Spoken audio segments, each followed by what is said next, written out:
Hey Zwifters, I'm Simon Schofield and this is the Zwiftcast. Coming up on this episode, Peak Zwift, proof our little cycling game just keeps getting bigger and bigger and bigger. Coco is dead. Long live Cara. Now this is a strange tale. Flounce or wake-up call? The dramatic departure of a long-standing event organiser has certainly concentrated minds. And Zwift power. What's going on? I talked to one half of the ZPOG to try to peer behind the curtain as the service stumbles over the holidays.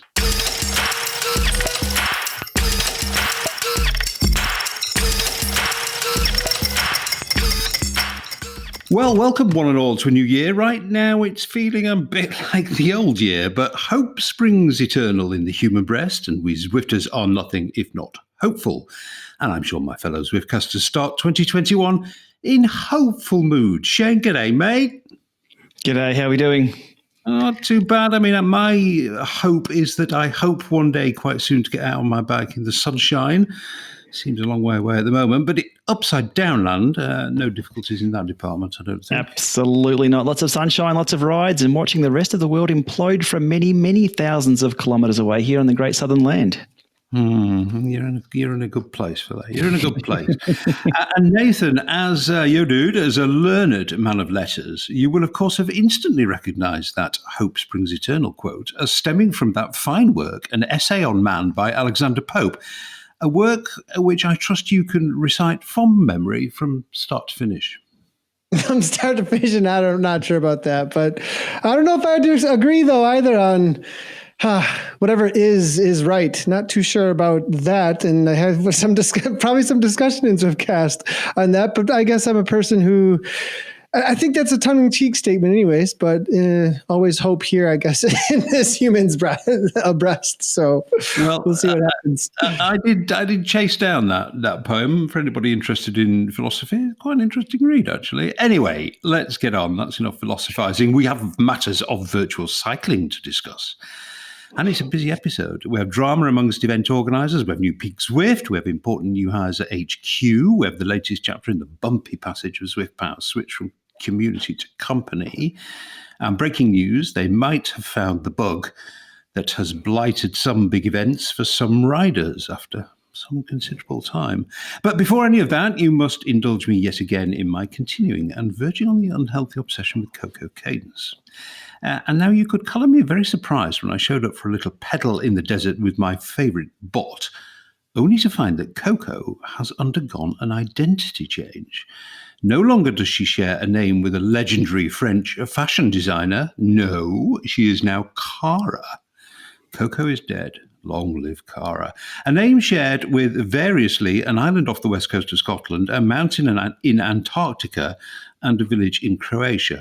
Now, I know some other eagle-eyed Zwifters have noticed this identity shift, but are you amongst their number, Shane? Did you notice this? Oh, look, Coco, Cara, potato. Let's call the whole thing off. And no, I didn't actually. I've just seen the little quips that come from C cadence now, not Coco cadence. Yeah. And I think they've tried to make her a little Aussie, but we're missing the four-letter words that Aussies usually use. They're quite polite little British Aussieisms, I think they're coming. I'm just missing those four-letter words. So hopefully Cara or C cadence, whoever that is, can be a little more Aussie very soon. Well, I don't know what Cara is, but she's certainly lost that French tinge that Coco suggested. And Nathan, did this cause a blip on your Zwift radar? Have you noticed this? Of course, you would never soil your hands with sea ride, I know. Yeah, I actually no, I hadn't noticed at all. I guess I did notice just the C. And no, I did, now that Shane mentioned it, that I don't see the name quite as much, but I have changed up where I'm riding. I used to ride on Fuego Flats a lot. Now with the new courses, I've kind of been exploring those a little bit more. I'm on the beach island a little bit more. Maybe I just want warmer weather. Like I just see the word beach and instantly click. So no, I haven't. I actually has not been on my radar at all. Oh, well, it's true, I can assure you. But there was no announcement from Zwift, or if there was, I missed it. Given my obsession with Coco, I had to do a bit of digging. You are dealing with a trained journalist here, Zwifters, and I smelled a story. First up, obviously, Google. Now, I know my Google is not the same as everybody else's Google, and I do read quite a lot of books, so perhaps that skewed the results. But high up in my results when I typed in Coco Cadence was Coco Cadence writer. A little clickery followed. Oh my, I almost wished I hadn't. Shane, given my feelings for Coco the Cadence bot, stated often here on the Zwiftcast, I find myself unable to read out aloud the synopsis of Coco Cadence, the writer's most popular work. So perhaps you could help me out. Look, yes. So you want this in a sassy voice? You can do sleazy voice if you want. I'll see what I can do. Double Trouble is a short, smoking MFM menage story about a sassy girl and two boys who know what they want and take it. Lots of swearing, dirty talk with a sweet happily ever after. Be prepared, you're going to need a fan to cool yourself off. Fan? For a fan? Good God, you'd need a dozen Wahoo headwinds at full chat.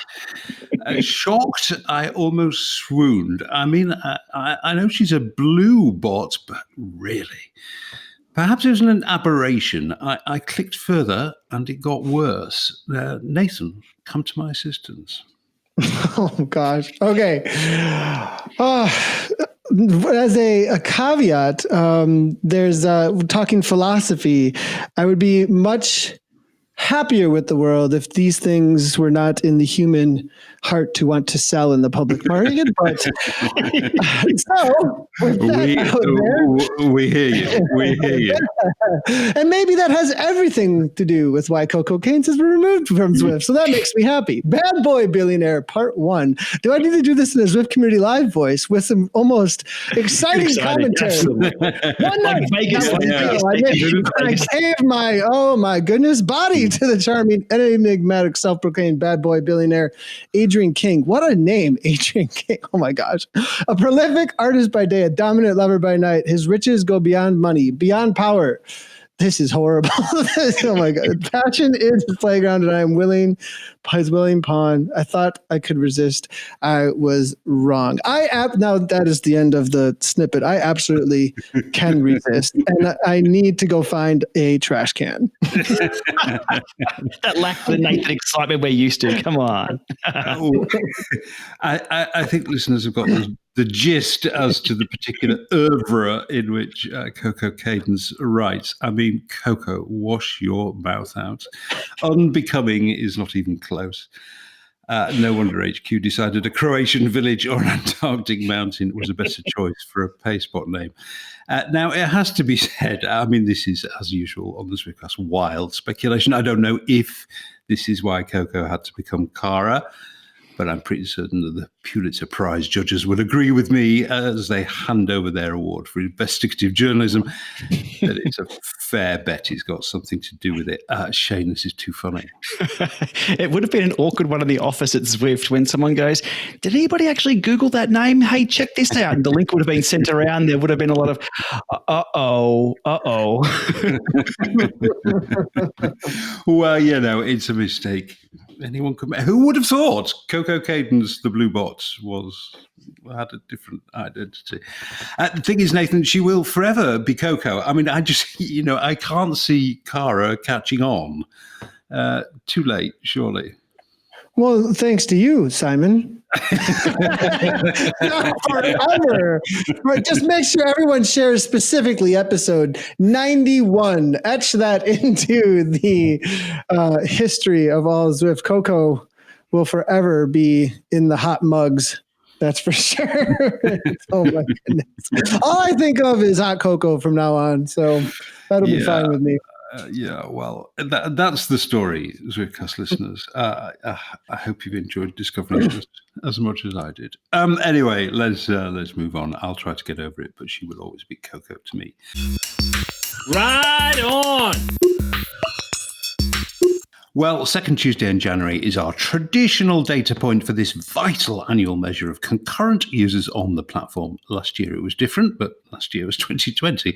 So allow me, dear listeners, to remind you of our various estimates for 2021 Peak Zwift. You can already hear the silence from my fellow Zwiftcasters. I wonder why.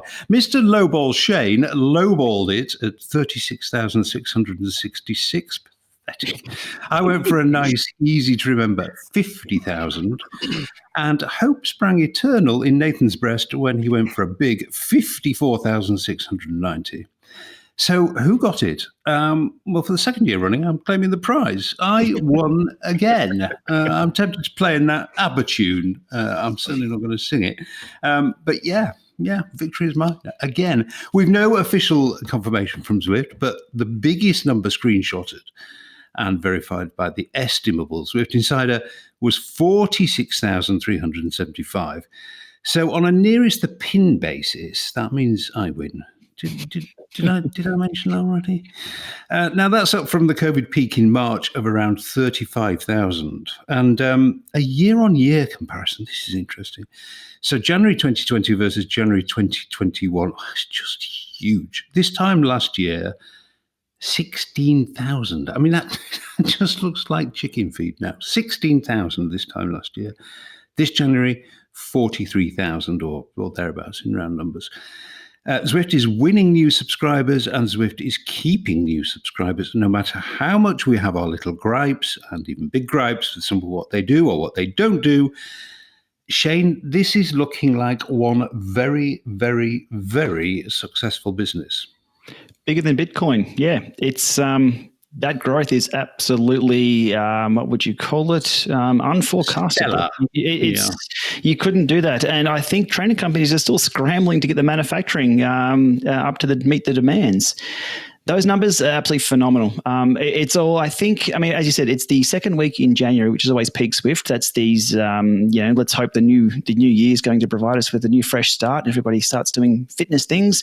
Hasn't really been the case, but people are doing fitness things. So that's a good thing.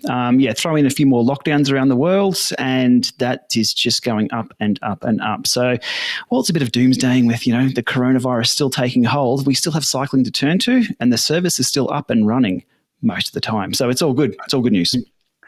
Yeah, I mean, if anybody sensible, I think I'd stood last January and said, well, we just hit 16,000 next January, we will hit 43,000. They might have been taken away and measured up for a straitjacket. But of course, nobody saw COVID coming. But even without COVID, Zwift is on a huge, huge upward curve. And when you just look at those numbers, Nathan, and probably more important, the type of new customer, a little less experience, needing a little more support, you can actually begin to understand why the company has had to focus on the noobs, arguably to the detriment and mild annoyance of the veterans. But you can, when you know those stark numbers, you can now kind of see why things have had to be as they were for the past few weeks. Yeah, I think the preparation for this kind of growth wasn't there, especially with the handling of newer individuals. And then the reality of taking people who are supposed to be working maybe on something that is a little more higher up and pushing them into customer service or, like things that are about onboarding that just didn't maybe have the breadth to do so. The other thing though is the two birds, one stone thing is like, we are running out of space. I do see a lot of chatter about there just isn't space. Like people are like, it's just a conga line. So there's that reality where there could be a little bit of, even for the noobs who are coming in like, whoa, there's literally people, I can't see the road. Everywhere. Some people are saying, everywhere. So there is that. And also there is questions that pop into my head of like, we really don't need people who are trying to scope the product out to at a higher level, working on, lower level customer service type noob, like you're saying, onboarding type things. And so I would think that maybe those jobs aren't really quickly onboarded though, but I don't know. I'm going to suspend belief a little bit and not, because there's a part of me that goes, really? Like CS really takes that much resource, and why are we putting higher up individuals on that kind of resource, huh? Yeah, well, I mean, we don't know. I mean, we're being very broad brush and saying, lots of people have been perhaps moved from one job to another job to cope with the flood of new subscribers. We have no idea whether or not that's true. But I guess, Shane, that if any company had to pick a problem, picking the problem that is we don't quite know how we're going to deal successfully with all these gazillions of new customers, that's kind of the sort of problem that you might want to choose. It's a nice one to have. And speaking of seeing the newbies, that little grouping of newbie riders on Watopia just before the start-finish line, that's growing every single day. I was out there this afternoon and I dropped by the newbies. And if you do a little U-turn, your little avatar will sort of slowly scoot off to the side and you can see new Zwifters being born. I've talked about this a little bit on the live stream. It's kind of funny watching them roll out, knowing that we've all done, 40,000, 50,000 kilometers. I'm like, there's the first few meters of somebody who might go off and do. It's pretty cool to watch, actually. It's like a little bird leaving the nest. Yeah.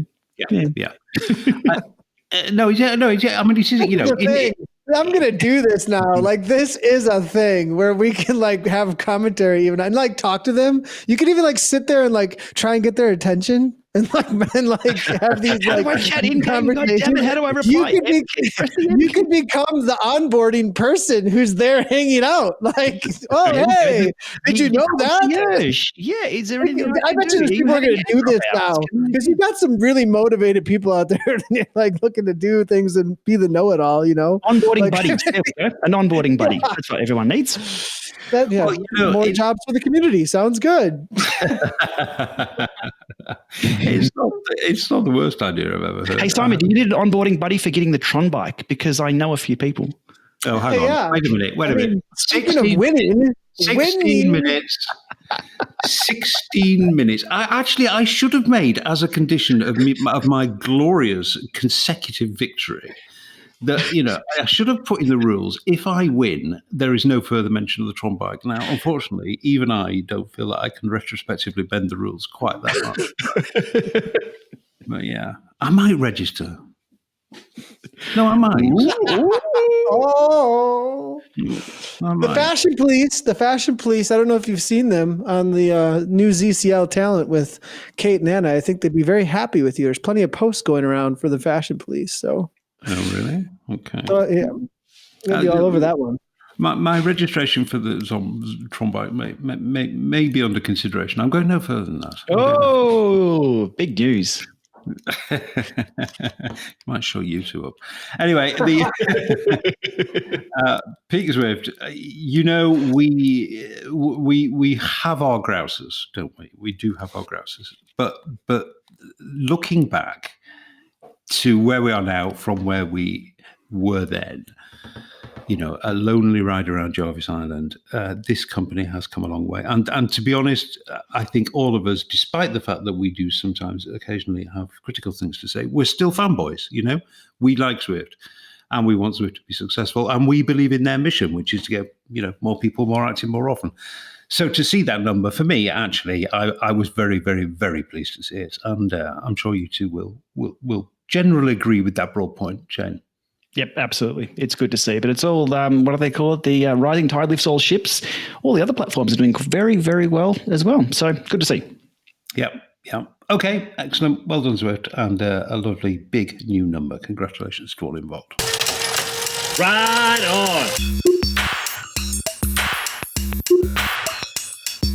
Okay, moving on. Well, I like the word flounce, especially when it's attached to departures on social media. It's a marvellous word, if a little pejorative.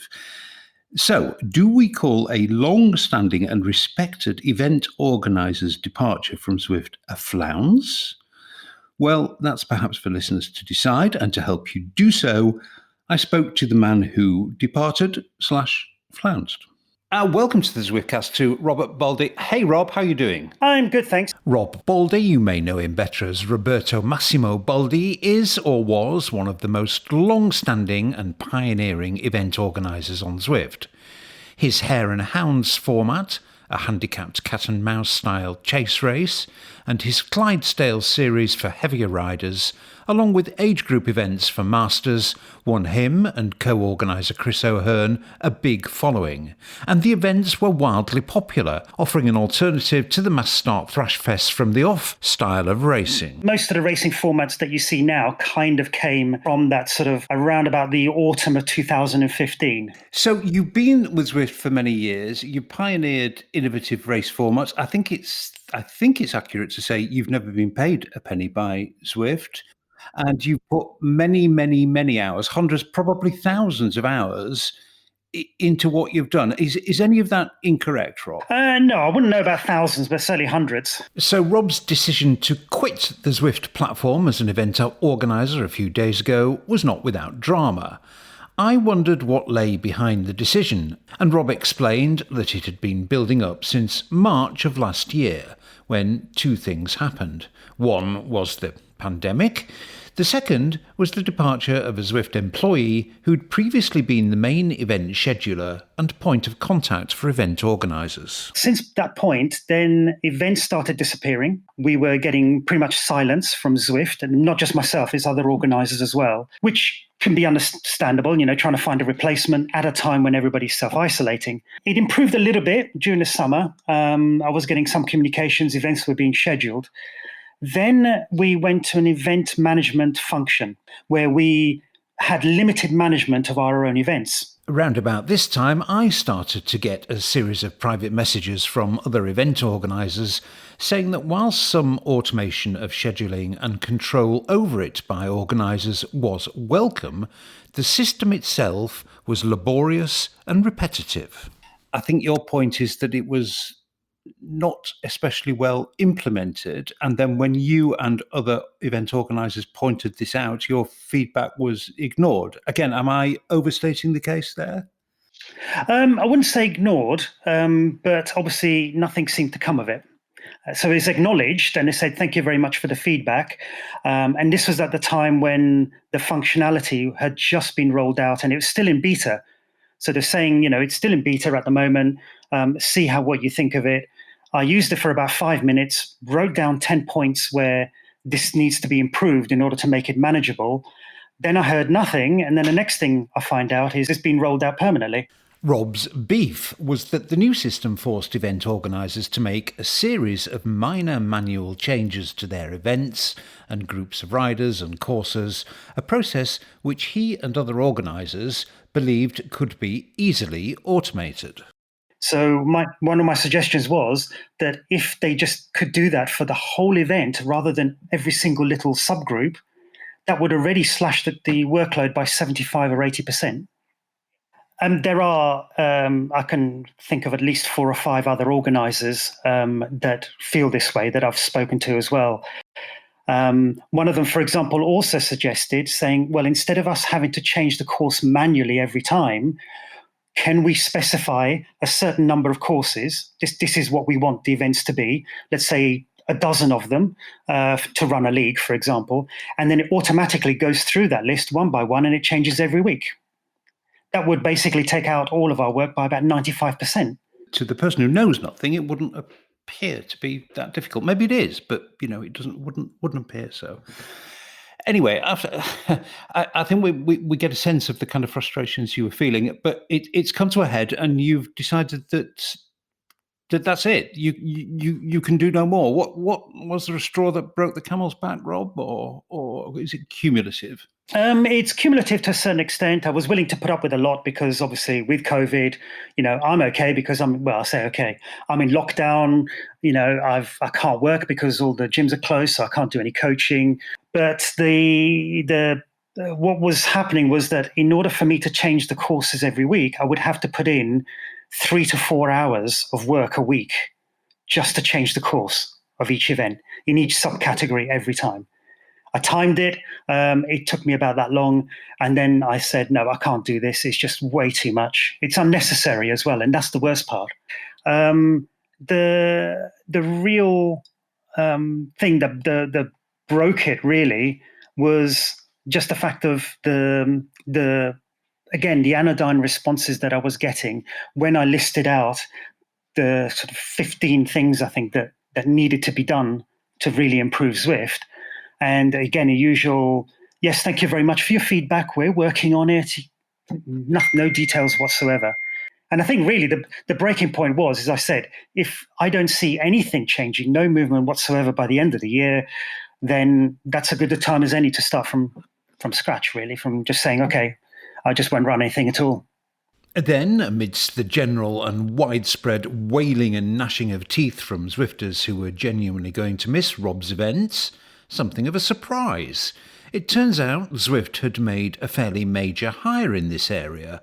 Mark Coates joined the company in November with a specific brief to sort this out and make event organisation easier and slicker, and make event organisers' lives, therefore, a little easier. He's now talking actively to Rob, and he says he is addressing this and other event organisers' concerns. You've sent a very detailed document with a whole list of constructive suggestions. Do you feel it will be looked at now, Rob? And do you feel, perhaps more important than just looked at, do you feel it will be acted upon? It's definitely been looked at. Mark Coate emailed me yesterday, with obviously the time differences, saying that he's been passing it around to the product leading team. So obviously they're looking at it. In terms of implementation, it depends. I don't know. I'm hoping they will, for the sake of other organisers, because the frustration is there. I'm hearing it. I'm communicating with others. There are others that already are starting to look elsewhere. Let's conclude, Rob, but by just getting your feelings towards the platform. I mean, you've had a long history with it. You've put an awful lot into it, and I think you feel, understandably, based on the content of this conversation, that the relationship has perhaps not been as reciprocal as it might have been. But you actually still remain a fanboy, don't you, of Zwift and what Zwift's trying to achieve? Yes. I mean, I remember seeing Jens Voigt tweeting about Zwift in 2014, saying this is a brand new thing, and he showed a video of what it was. And from then, that was it. I was hooked. But one thing is as a rider, then as an organizer, it's a different issue. If as an organizer I have to spend hours and hours every single week to put on events for other people as a volunteer where I don't get paid for it, then I could turn around and say, well, no, especially when I know it's unnecessary. And that's the hard part.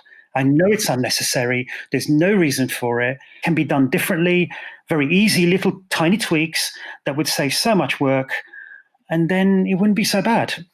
But if Zwift are not careful and others improve quickly, they may find that people start leeching over to other platforms. Interesting point, Rob. Very well made, in fact, as well. Well, look, I'm going to conclude it here. A very interesting conversation. It would be wrong to let you go without thanking you, actually, for everything that you've done for the platform and for individual riders. I raced when I was in anything like race shape. I raced your Hare and Hounds events, which were absolutely terrific. I know that the Masters events that you've done with Chris Ahern have been fantastically well received. And you will be a big loss to the platform. But in going, I think you have made some really, really important points. And let's hope some real positive changes come about as a result of that. Thanks very much, Rob. Yeah, I hope so too. And I mean, I won't say I will be back, but I may be back. So not quite Arnie, but we'll see what Zwift's next move is. But I'm not turning around and just saying that's it. I hate Zwift from now on. Type of cutoff. I'm just in a position where I don't want to organise the events at the moment, but who knows? A couple of months down the line, I might come back again. Okay, well, this actually is a moving story. Rob and this new hire at Zwift, Mark Coate, are talking, and Rob has told his followers in the ZHR group that real progress looks like it's being made. We'll watch that one with interest, and in fact, Mark has promised to come onto the Zwiftcast to tell us of his plans for making life easier for event organisers and therefore providing a better experience for all Zwifters, or at least all of those who do events. I hear HQ considers Mark to be an extremely important hire. So perhaps things will change. And we look forward to welcoming Mark onto the pod to tell us what he's got planned. But back to Rob's departure. Was it a flounce? Or was it an overdue gesture which has finally made a few people at Zwift wake up? So, Shane, flounce or devastating valedictory statement on exit that's woken people up? Look, I get it. You can be really good at something, but if it's not acknowledged or not rewarded in ways you'd like, it's definitely going to cause frustration. And progress is usually about moving things forwards and fixing problems and processes and doing more and doing better. And it seems that that's taken a few steps backwards in regards to events lately, causing that frustration. So I won't label this anything, but it's good that the problem has been acknowledged by HQ and they're moving forward on it. So yeah, again, as you said, it's a moving story, and let's hopefully it's a good one that works out. Yeah, I mean, something good may come out of something that some people may see as bad. I think, I think that's definitely possible. Hopefully, the case here. Nathan, I know both Shane and I have thought this for a very long time, and we've said it before on the pod. Event organisers are valuable. They create content, they attract followers, they enhance the Zwift experience. And quite honestly, as we've said before, but we will return to it again, they just should be paid. They should be paid by Zwift. They do a job. And they are creating something and they are enhancing the experience, yet the entire thing is voluntary. They should be paid. Do you agree? Two things. Right? Create a wing and pay people in that wing. It's a little late for that, in my opinion. That should have been early on. And like Zwift not being made for events up front, even getting event mode was like this longer thing that was pressed in by the community really hard. Racing even as a thing and being supported and even being a thing that's part of the product. I mean, that's still in infancy, like with the reality of Zwift Power just coming. So I think freedom is probably a better solution, and just allow those individuals out there to be the best at what they do within special rights that they're given to be event organizers and go out there and make their own money rather than Zwift paying them. I think that is a much more successful thing that we've seen in the esports world anyways. I kind of agree with that, but not everyone is a digital entrepreneur. Some people just like leading a bunch of people around a virtual island, and then there's not enough passion to do it. And no, if you want, like I think that if you really want to go for it, then this kind of thing should be a life work goal.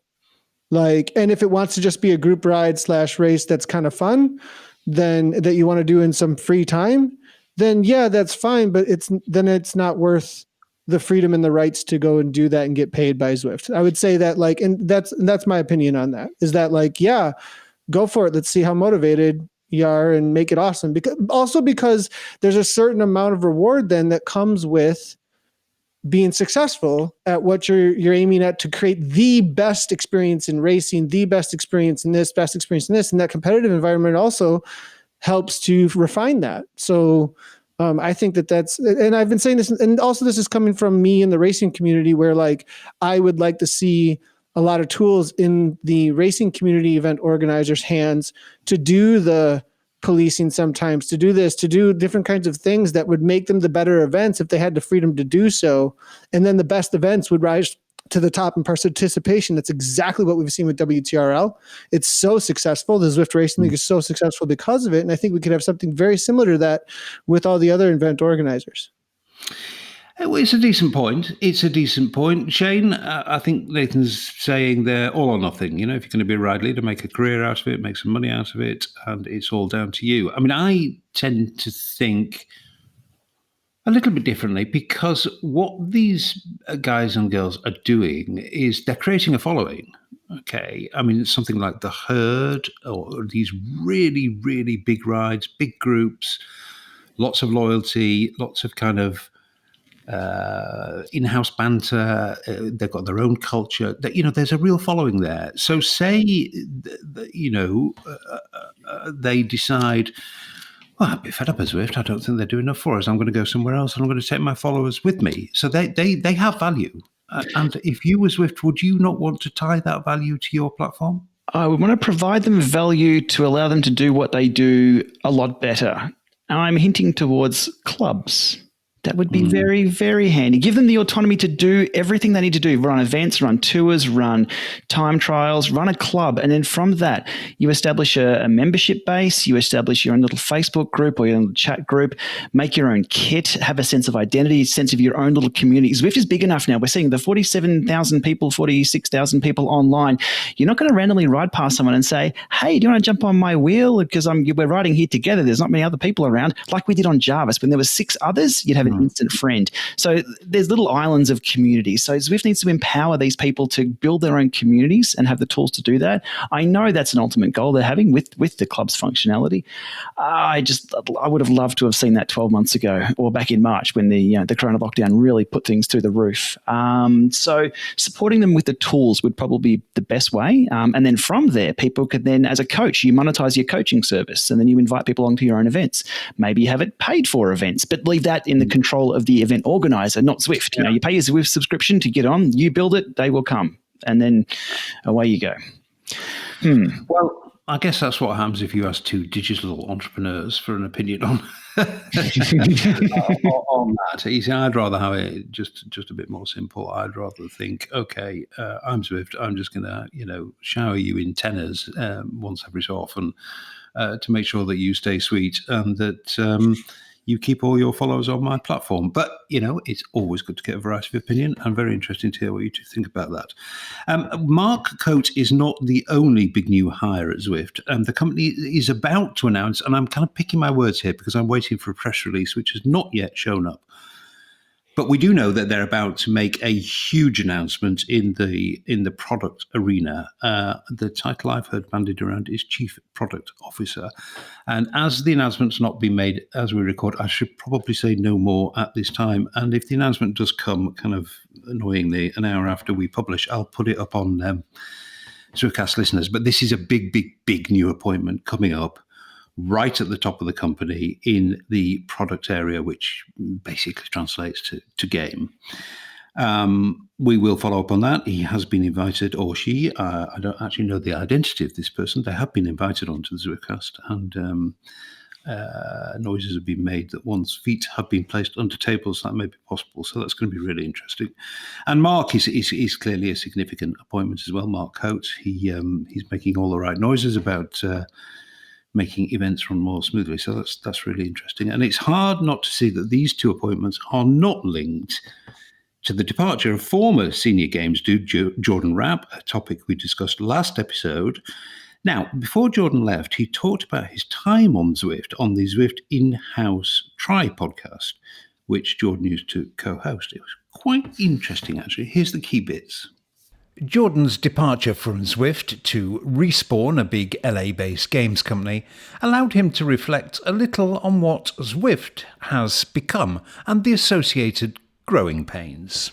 Yeah, I think Zwift is certainly going through its own challenges, like on a technical side, right? Like I think there's a lot of, I don't think the company necessarily expected to be what it turned into, right? Like I think it was this crazy idea of like, oh, imagine if someday we might host the Tour de France, right? And I think there's a lot around that from like a tech standpoint that is like, whoa, okay, right? And so I think there is a lot of exciting, engineering work to be done at Zwift. There's a lot technically, right? Like Zwift was really started out its life as a kind of a way to make training indoors more interesting, right? And I think it's now become so much more than that, right? It's become, yes, a great training platform, but also a great racing platform and also a great sort of community social hub and all of that kind of stuff. Like events were not something that was sort of like part of how Zwift was built. And you can see like they've become a huge part. And right, it's a lot of what I did was how to actually improve that.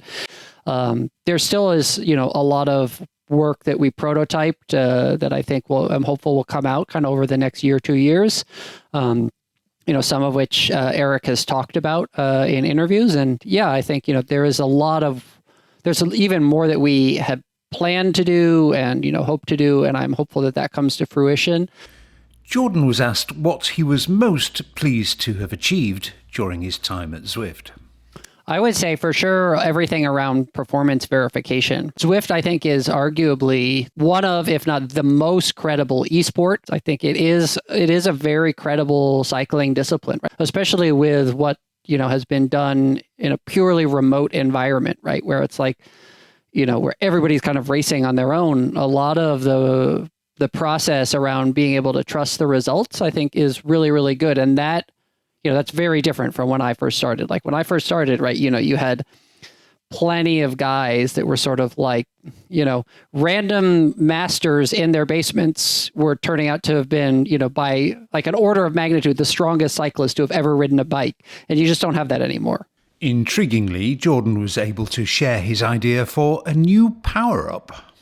I sort of had this idea along with the Ghost, right? Of like, I think a lot of it was the Ghost was inspired, and this one as well, by a lot of the talk around whether or not race radios have ruined pro racing in cycling. So the idea was like, I think we called it radio silence. And so the idea was that like, if you had this, the riders nearby list basically would break for the duration of the power up. So you actually had to like watch the avatars on screen. Like that was your only source of information. A little bit like some of this idea around like the power of information, like if anyone has done any of the sights and sound events, or now I guess they call them like HUD-less races, there's races. And so like you could just turn off all of the visual elements, right? Like you can't see your power, you can't see. And I think, so it could be something like that, even where it's like not just the riders nearby, but like all data gets broken for however long, like including like your wattage.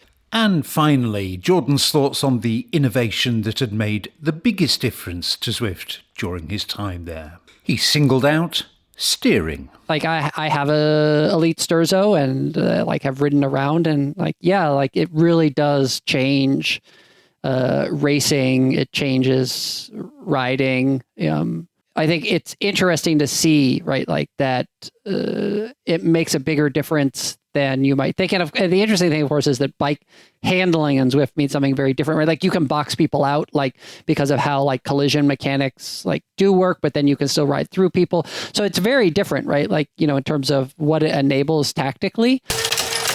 Ride on.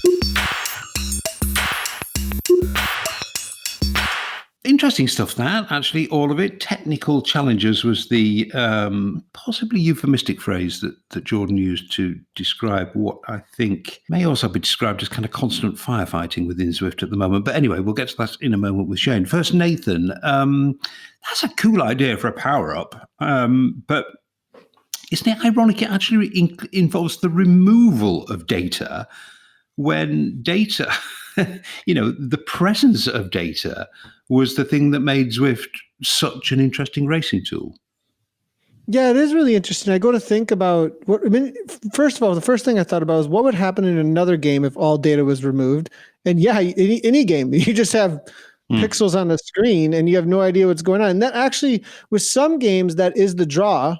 Sometimes is you don't know. That's even like a feature they put into that game specifically. Is like you're just fighting and you don't know until whatever falls over in front of you that you're trying to push against or trying to fight or trying to kill or something. But and this actually happened to me as a either bug or was a feature. I wasn't sure, but I found myself in France racing and everybody was like, "Do you guys got anything on screen?" And they're like, "No."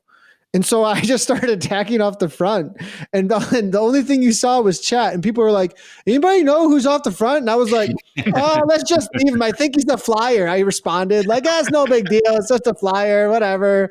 And then they brought me back, and they were like, "That was you. What the heck?" So, but I really actually enjoyed it. Now the whole event though had no data actually that was able to be seen, besides the chat and the rider nearby weren't there and stuff. So that made it really all about chasing avatars and not looking at numbers at all and having to respond to the avatar, which I found increased my ability to use my legs and the bike as a controller or a mouse and keyboard the same way that I would when I'm interacting with another game, where you kind of get a little bit more into your avatar's point of view. rather than focusing so much on being a numbers junkie. So that helped with interactivity. I think it'd be a great thing if you were able to remove the HUD for those who are training for esports, because I try and train individuals all the time now that ask me, how do you do this well? And I say, well, here's the first thing. Use number 3. Get used to being number 3 for your point of view. Get first person. Try and understand where you're pedaling well and not well to really sit on someone's wheel.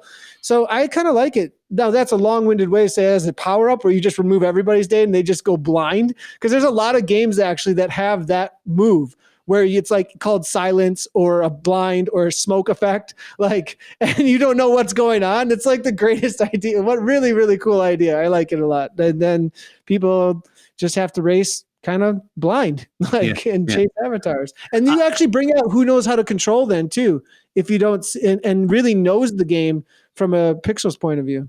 Yeah. I could see it being highly attractive for a participant. It would certainly make racing more interesting to be a part of as a racer. But Shane, hell for a spectator. I mean, I think virtual racing struggles a little as a spectator sport anyway. But the one thing it does have going for it is oodles of data. So take that away, I'm not sure. Yeah, we need to know distance to go, because that really dictates how the race is unfolding, because a race at 5K to go is a very different race than at 500 meters to go or at 50Ks to go.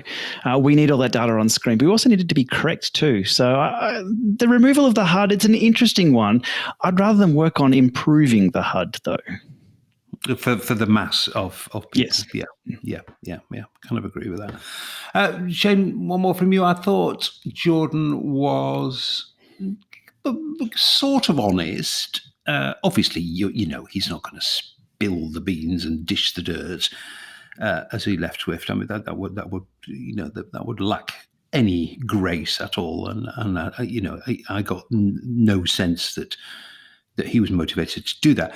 But he did say that Zwift was facing a number of technical challenges, largely, as we referred to earlier, because it's grown into something bigger in so many more areas than anybody could have predicted. Yeah, I think the words Jordan chose for that were the things we already knew anyway. We just haven't been told directly. I think a lot of the code base is probably based out of what John wrote in his basement back in, was it 2011? And now we're getting, 46,000 concurrent people, which I'll keep referring back to. It's just phenomenal. The amount of people online at any one time, and they're still finding bugs and little things that just pop up, because having 4,000 riders on is one thing, having 40,000 is another, and you're going to find all these extra things that just would have never been taken into consideration with the original plan.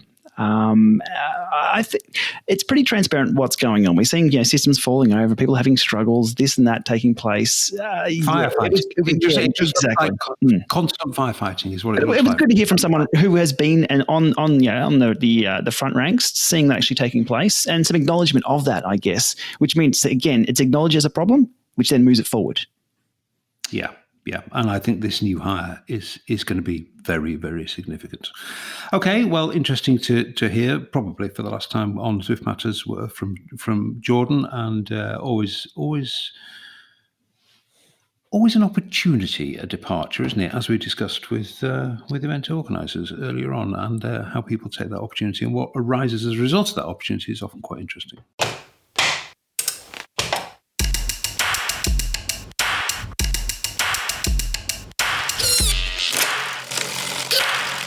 Right, well, Tour de Zwift, the biggest annual event on Zwift, is in full swing. I've completed 2 stages, and I do plan to ride the whole 8 stages, actually. I really, really enjoy these events. Me and about 11,000 million of my closest friends, this event is so popular. Close to 120,000 took part last year in those blissful, carefree days when we weren't in the grip of a pandemic. We aren't going to know for some weeks yet what the numbers will be on the 2021 edition, but they could easily be double. I mean, these events are just massive. Special rookie rides led by experienced ride leaders are a new feature this year, and that fits with Zwift's whole approach this winter, which has been to tailor a lot of stuff to the noobs. I always enjoy these mass participation events, and I just think they're some of the best things that Zwift do.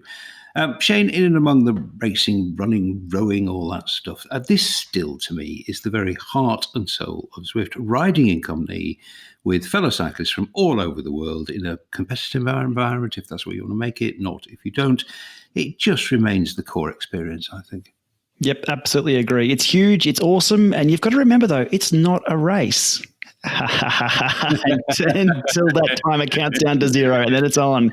But look, these events are so big. There's always someone to ride with. And the experience I had around Richmond now, guys, we all three of us remember Richmond in Vegas for the CVR World Cup. And that Richmond course is not bad for a bit of a race. But when you're over the first lap, you're with a group of riders who can climb about the same as you. Yeah.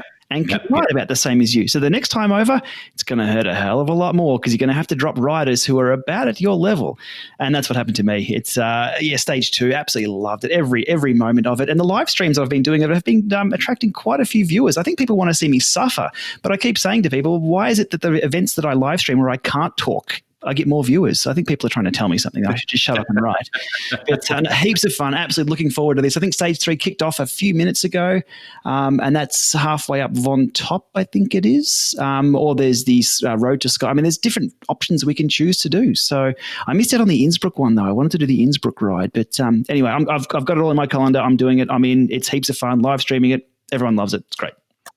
Yep, I did like you, but my ambitions were slightly different from yours. They were not getting dropped up those second set of hills rather than trying to get my nose in front of competitors. But I really, really enjoyed that.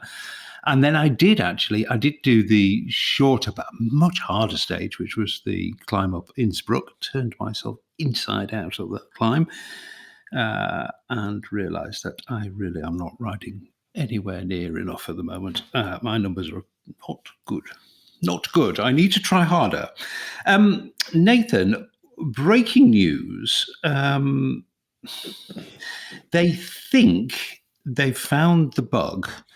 Well, how can we put this? They have acknowledged that there may be a bug which is affecting everybody, whether you're on a potato or a gaming machine, that causes these problems in these big mass participation events. I mean, this is a really interesting development because we've talked about this time and time again, and we, like most people, have kind of laid the blame at the door of the potato for degraded performance on big events. So this is when there's like 3,000 people in the pen and stuff freezes, you go down to 1 frame per second. It's just a nightmare. Bikers, riderless bikes, all that stuff. And we've always said potato. But I think all three of us have always thought that it might not just be that. And indeed, my suspicions increased when I was on it's not the very, very, very best, but it's an extremely capable machine. And I had a terrible experience on Eric Min's Thanksgiving Day ride. Awful. Absolutely the worst I've ever had. It was just, I got all the classic symptoms that people complain about, and we say, oh, you're on a potato. So really interesting that actually they think that there is a bug and they think they fixed it. So is this time, Nathan, for you and I, mainly you actually, to apologise to potato owners? We're not letting the potato off the hook that easily. Hold a second. Because my i9 5900K plus whatever I got here with a TI 1080, and this is old by right now standards. I need an upgrade. Yeah, this is almost potato for me. But anyways, when I joined the 16,000 person event, from what I'm understanding, to give some people some background, the bug ticks over the more of a potato you have based on how many riders there are. So my rig might need the mass of all riders who are on Zwift to be in one event. So 43,000, let's say, or whatever it might be at Peak Zwift time. And I might get it ticked on what could then somehow Zwift would be able to make my PC a potato. So Zwift is making the PC's potatoes essentially is what's happening at certain tick over rates, right? So you get like whatever. It's kind of like the less potato you have, the more you can handle for riders for that tick over of suddenly that's all going to go wacky. So, and I was really surprised. I saw a couple of streamers who I know pretty high on rigs when they got into these. They were at that certain tick over rate where it was like, this is just too many, and it ended up being too much. I think it'll probably be a graphics card issue is what I'm assuming, because it's writing a certain number of riders somehow that it's just too much in that area. And so what ends up happening is like, I have a feeling they have to write something in to be able to handle that number of riders at different writing rates that these graphic cards have. I might be wrong about that, but I have a feeling that's why the higher level graphic cards may be coupled with how that goes over to the, because some of these do thread some of that together with the CPU, but then raises how many Zwifters essentially you can have in your event before you just have a sludge of pixels on your screen that don't move. But anyways, I'm not letting the potatoes off because it's still related to whether or not you have a potato. So, well, yeah, but Shane, it's not, the potatoes are slightly off the hook, I think, because, there is acknowledgement now that, yes, there is something in the game that is causing this issue or thought to be. I've been live streaming mine after seeing Pritchard's potato go completely mashed and that gets views. So that's why I was lined up at the start line of those big events, hoping my computer would be peeled, a peeled potato. It was fine. I am running an RTX 2060 though, just for a bit of geekery in the background there. So it's quite powerful for what it is. I've got a 100 meg internet connection here, so it's not lag or anything like that, although I am in Australia. Mine's been absolutely fine. However, the information that came to light in recent hours indicates that I could have had a potential potato incident, which would have been terrible. That would have put us back in our box. But yeah, I think, look, let's let these spuds off just a little bit. But once that bug's fixed, we're going to go hard on potatoes again. It's there'll be no excuse. No, there will be no excuse for potato ownership. I actually was a little surprised by how many reports though of this. Like all of a sudden, it was more and more and more. I was like, okay, something actually is wrong. I actually didn't think it was just on the devices out there with how many reports were coming through as soon as the Tour de Oz, but it's just the sheer numbers in these events obviously have brought this to the surface. Yeah. Well, it had never happened to me before. And as I said, I had a full-on potato experience on Eric Min's Thanksgiving ride, and I don't have a potato. So, but anyway. Little did you know, Simon. Little did you know it was nothing but russets in your office. So. Maris Pipers everywhere. Yeah, okay, but that's good. Actually, it's really good that they've acknowledged and are putting a fix in for this bug. And you can always tell when they're terribly pleased about something because Eric Min starts turning into a technical service operative and answering individual questions, which he's been doing about this fix. So I think they're quite pleased with this. And certainly if it works, it will be fantastic.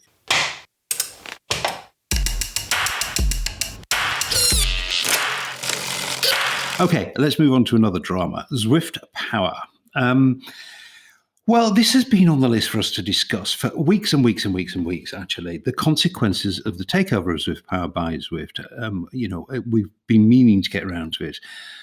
But now, finally, actually, it does seem the right time to do it. Ever since the race results service was taken in-house and away from the community pioneers, Glenn Knight and James Hodge, with their full agreement, please note, it has been a bit of a bumpy ride.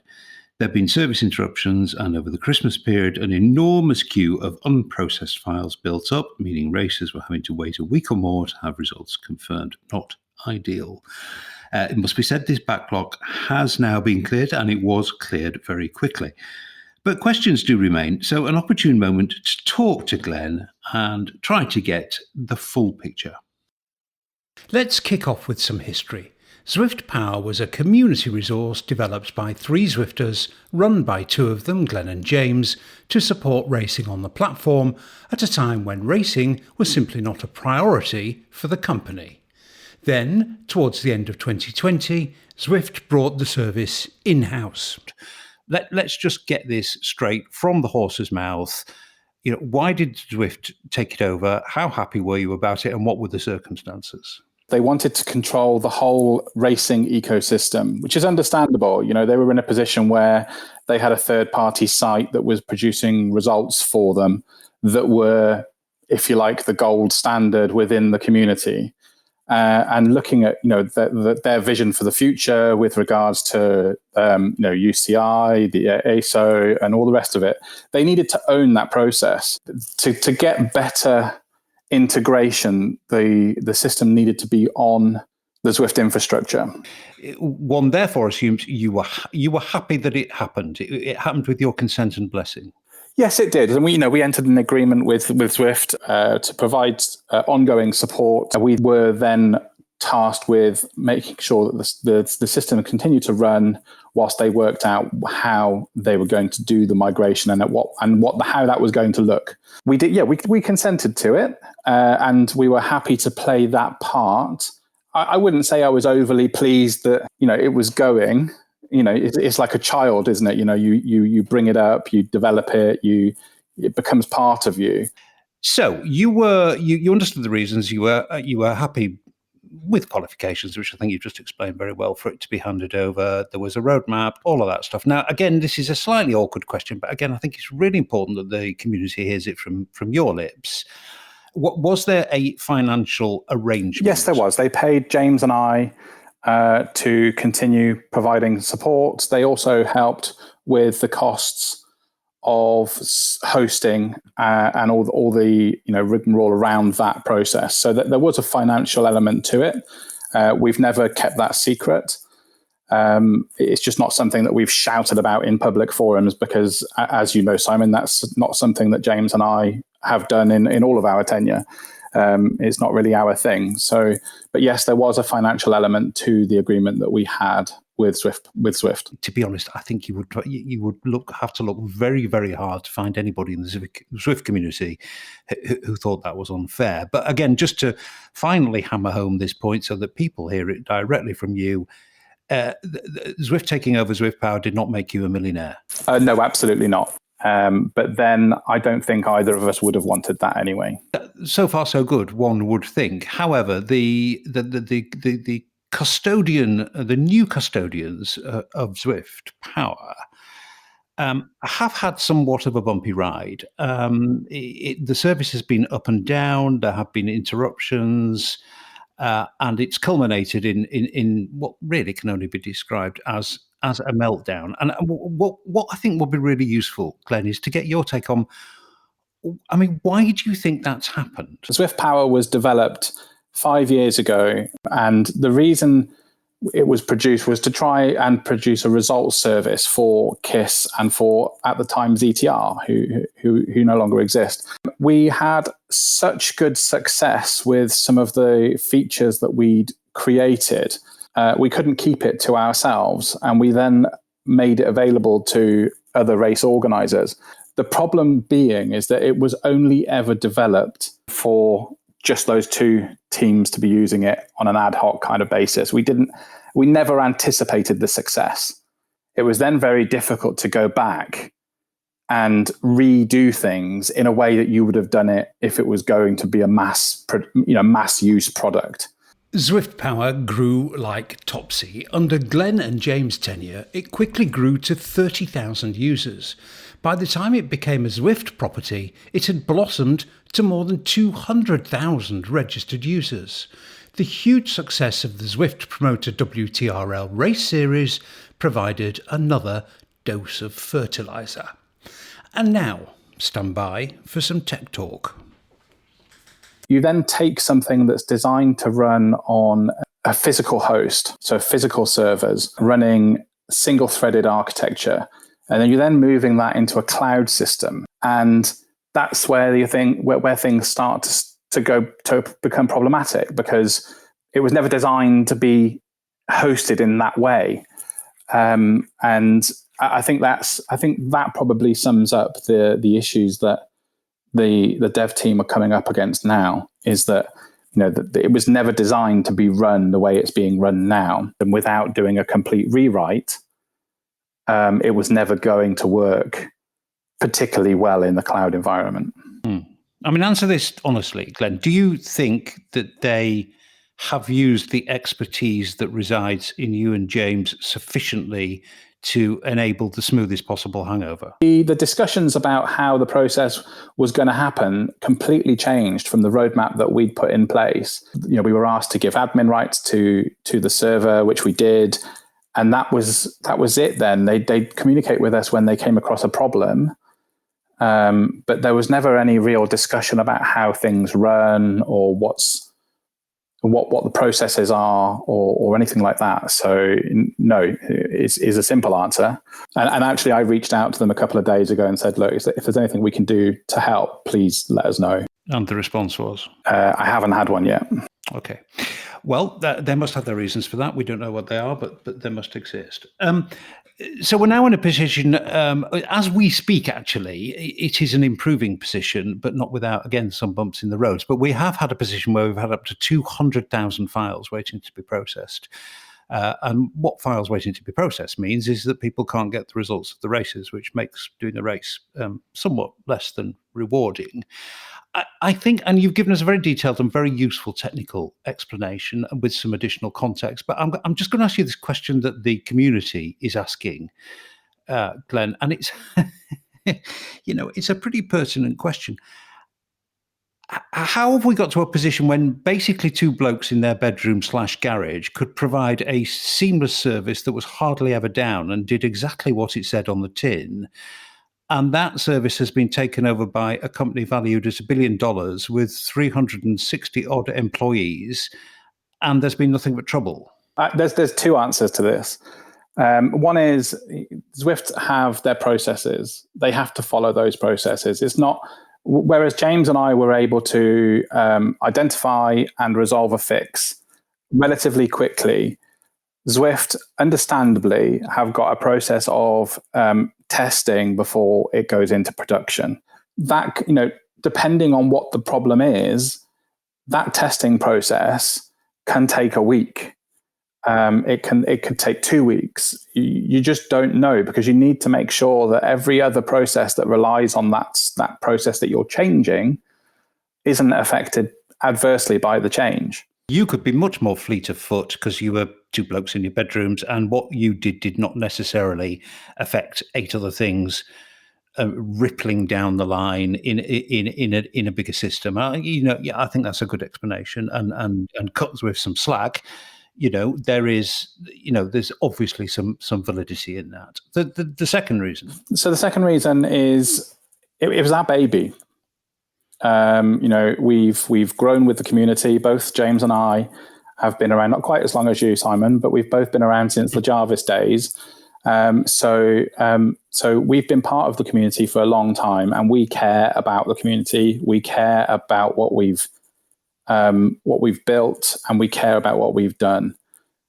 And then, no disrespect to the developers from Zwift at all, but they may not necessarily have that. They don't have that. Well, I'm going to jump in there. A stronger emotional investment, I think, is what you're saying. Yes. Yeah, exactly. Okay. Well, I do think that is absolutely fascinating. And clearly Zwift have not done this deliberately. And as you say, trying to fix one problem, they've got to be mindful that it might not create 20 others. But in conclusion, Glenn, Are you surprised that there have been this many quite serious issues? If I'm honest, I would say no, because, like I said at the beginning, the system was never developed to be taken on in the way that it has been. And that's no disrespect to James at all, from a coding perspective. But he's one person that's worked on that for a long time, and he will himself admit that it just was not designed to run the way that they're running it. And so I'm not surprised that they've been so many problems. I think I'm disappointed, because it's certainly not the legacy that I wanted to leave behind with Zwift Power. and James will feel the same. But I'm also disappointed that nobody has reached out and just said, look, guys, can you help? Could this have been avoided had they made more use of your knowledge, expertise, and offers to assist? Yeah, that is a question I just don't know the answer to, because, either way, you can't predict what will happen when you've got 20,000 people all doing it at the same time, or 20,000 people doing it whilst you've got the WTRL Premier League going on. So, yeah, I think that would probably be a bit of a harsh comment. Yeah. Well, that's a very fully rounded and well thought through position of yours. It would be very easy. Lots of people might think to be Glenn Knight and sitting there and thinking, I told them so. But you've not said that, and that's all credit to you, really. Glenn, that's been a very thoughtful and really useful and very insightful interview, actually, and I hope it helps people to realise what's gone on here. Pretty good view from not quite the inside, but I think about as adjacent to the inside as we can get at the moment on Zwift Power. Thanks very much indeed, Glenn. And one more time, thanks very much for everything you've done for the community over the years. Yeah, thanks, Simon. Thanks for having me on. And, the community will always be part of me and James. And, we don't want to see these things happening. So we'll do what we can to help, but we need to be asked. These things are never quite as simple as they appear. But it's reasonably safe ground, I think, to say that the last few weeks on Zwift Power have not been amongst Zwift's finest moments, to be honest. And that question, Shane, that was the killer one, wasn't it? The one that goes, if two blokes in their spare bedrooms can keep it online, reliable and fast, then how come a $1 billion valued company with almost 400 employees can't? Now, the child analogy that Glenn used was a good one. Zwift Power was a baby born from two Zwift enthusiasts. They took it from nothing to the service that we know it. They made it, they raised it, they kept it running very well because they knew it inside and out. And then Zwift came along and adopted this new child from Glenn and James. So it has new parents now. So sure, Zwift is a $1 billion company, but at the end of the day, the new parents of this child, they're still humans as well, and humans who didn't raise the child. So when this child shits the bed, it's going to be a learning process for whoever has been tasked now with running the service. But I think it's more of a bigger picture thing here. If Zwift Power is such a core service offering for Zwift and it's falling over, and it requires, as per my last check, a 14-step process to link your Zwift account to a Zwift service, it's too hard. It needs a rethink, and I think it needs a rethink very quickly. And we're back to the age-old problem and a bit of a theme of this episode, really, Nathan. I mean, Glenn acknowledged that this is not the right tool for the job it's been asked to do at the moment. And he's talking about his baby. He acknowledged that the code basically needs a full rewrite. But how do you rewrite the code when you've got WTRL, probably the most successful thing that Zwift has ever done in the racing arena, and you've got 46,000 concurrent people on the platform? I mean, that is not the right time to rewrite the code for Zwift Power, is it? So do we have some sympathy for Zwift here? I definitely, yeah. And being a little bit privy to some things that are happening, I mean, it makes things really difficult, right? Like we sit and broadcast sometimes, well, head on over to Zwift Power. Oh, no, wait, go to WTRL. No, wait. Well, everything, we won't have results for you until maybe we're not going to have results today, but head on, and we have a lot of, as Shane might say, waffling. We waffle on for quite a while, sometimes to try and wait on things. But, there is some sympathy though there as well. Pushing off a little bit off of us on commentary because we're just live on camera, like looking, deer in headlights, like, well, we're waiting on things. But at the same time, there is that reality that this was just made to do much smaller tasks. European time during peak Zwift time is always when it's slowing down, when there's tons of events on. So I think the same thing that I said about Zwift 2.0 or a full rewrite on the original Zwift that put everything on hold, let it do what it's doing and just keep it functioning so that things don't burn down, and then have a completely new thing based on the data, based on those who are right, and essentially what if we take that analogy over from what Zwift is as a product right now as a game, the data is the riders, right? And so you just let the riders do what they're doing, and then eventually one day Zwift 2.0 launches and it's a cold new rewrite and the data is still just coming in from the riders. Well, it's the same thing.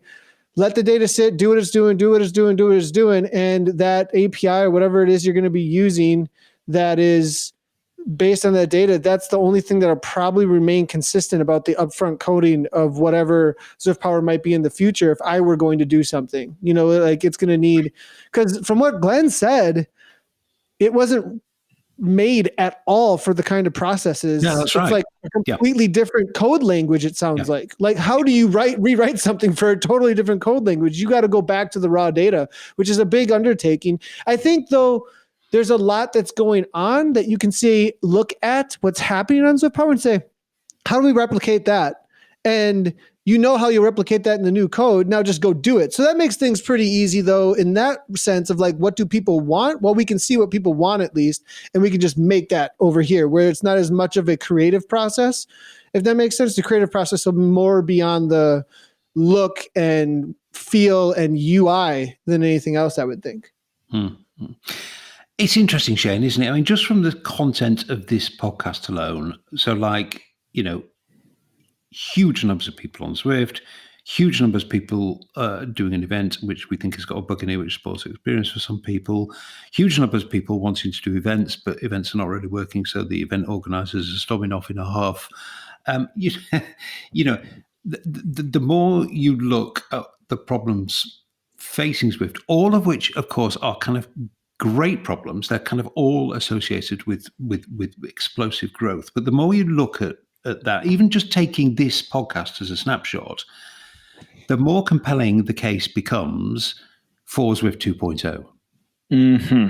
Absolutely. And looping back to what Jordan said about the architectural issues they're facing, about it's a square peg in a round hole.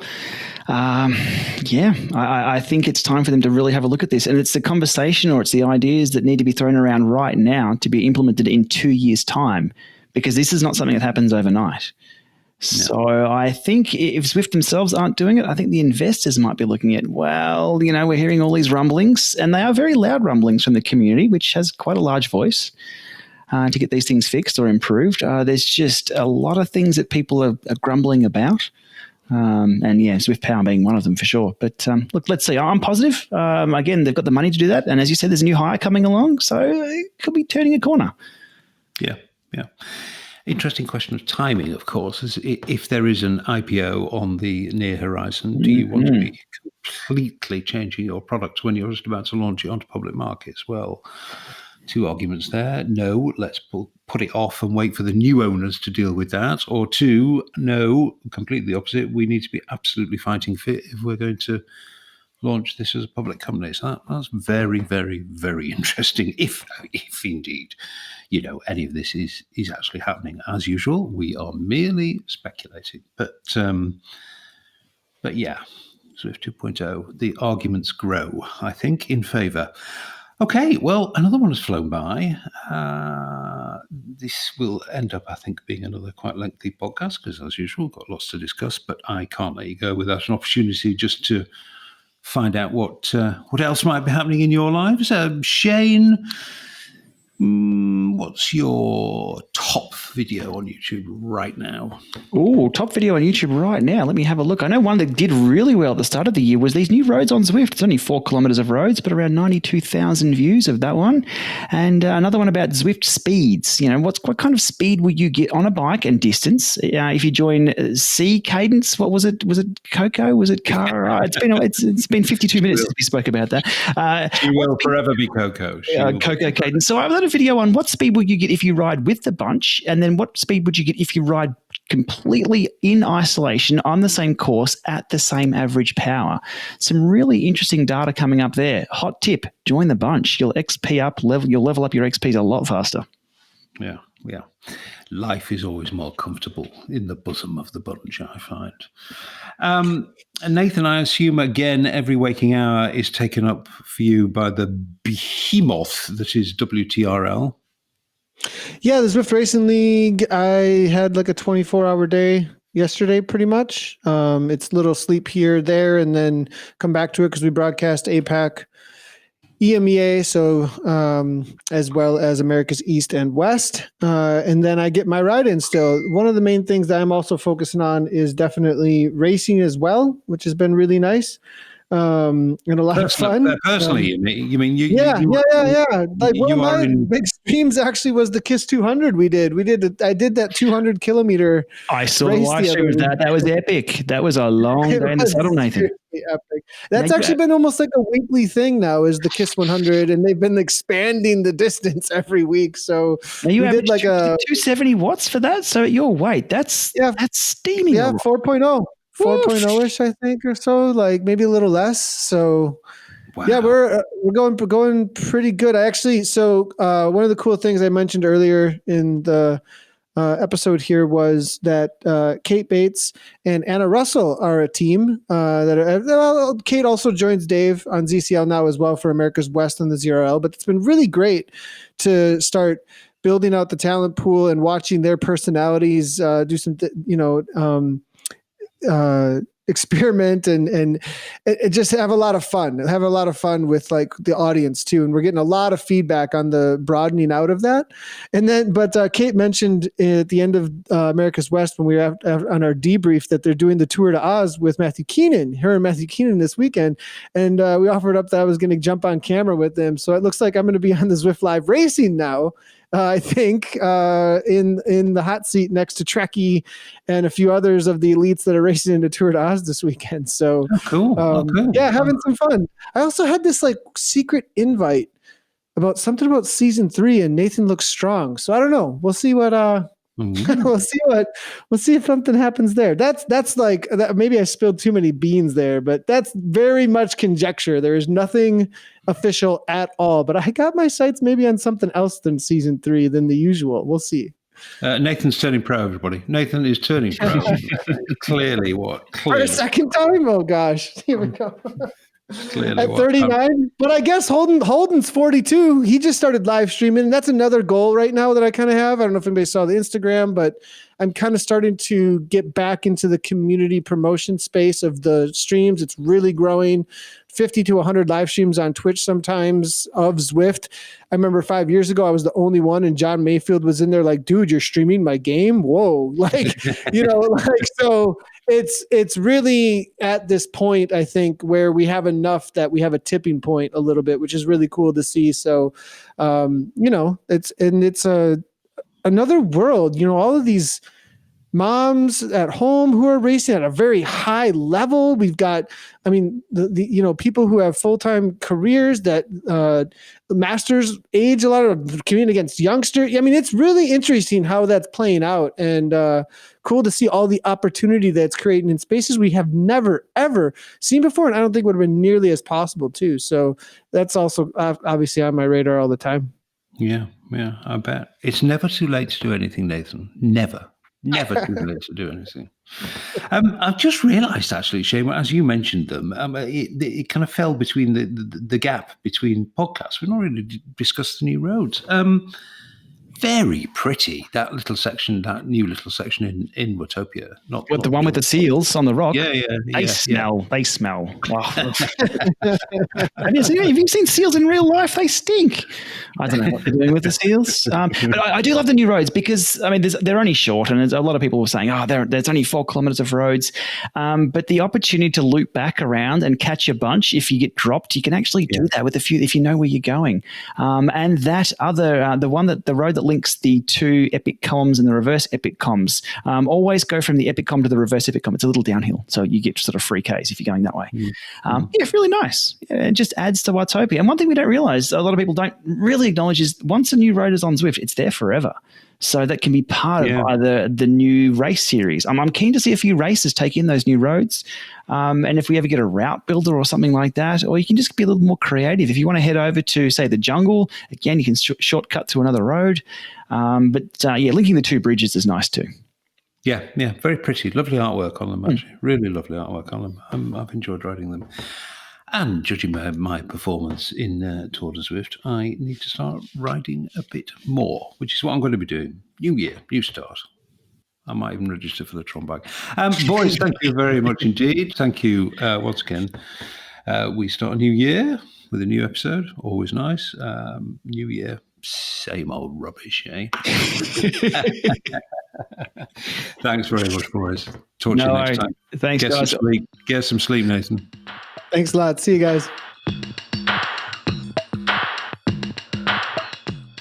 You know this by now, but I'll say it again. We're very grateful to the support we receive from Zwift to help make the podcast, but it's us that decides what goes into the Zwiftcast, not Zwift. Thanks for listening.